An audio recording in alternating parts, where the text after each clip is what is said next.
What's up, everyone? It's Adar coming at you with another episode of Startup Engineering Daily. Let's hop right into it. So our first tweet is from Lawrence Allen, who is the Terra Nova CEO, which is, I guess, a hardware company that basically builds machines that help like remove flooding and a bunch of other things, but it's like very physical, hardware based. So he has a lot of experience in what we're talking about. So he's replying to a tweet from Brett Adcock, who's the CEO of Figure, which is the robotics company that does the demos of like washing dishes and all those things.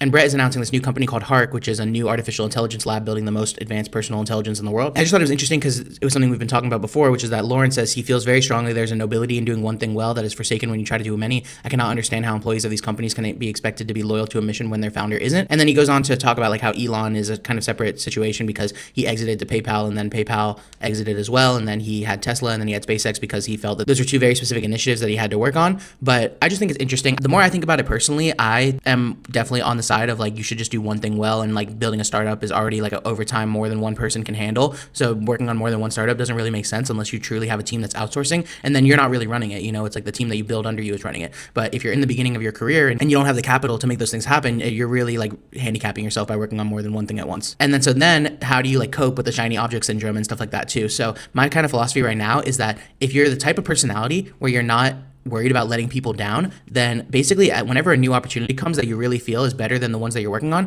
you should just quit one opportunity to take on a new one, right? So if you're working on something and you're really excited about it, but then you find something that you think is actually a better opportunity and you see more outcome, and you always have to work from first principles of like what your end goals are, but you see something that will help fit that goals better, you should quit the one that you're working on and accept the new one. But for me personally, I'm very bad at letting people down, and like, you know, I don't think there's a moral judgment on either side. Maybe even a moral judgment on like not letting people down is possibly even worse because you're kind of like hurting yourself or other people, which is never the right way to think about things. But basically, I think the dichotomy is like you either have to be someone who's willing to quit things immediately when you're taking on a new project, or for me personally, what I've done is I just banned myself from new commitments for now. Like my commitments that I have are very solid, and it's essentially 3 to 4 big commitments, which is already like way too much, you know. But one of them is like very heavily reduced. But I think you either have to ban yourself from commitments or be willing to quit. And it's very interesting, you know, there's a lot of cool projects. Obviously on Twitter, you're going to see things that are going to make you want to work on something else. You're going to be like, oh, this is a great idea, or this person's making more money than me, I have to do what they're doing. Most of that is social media driven, you know, where it's kind of LARPing. So I don't think Twitter is the right way to look at it. I think being in the community and the network and understanding what's happening behind the scenes is actually much more important, because it's always like the grass is greener kind of situation as well.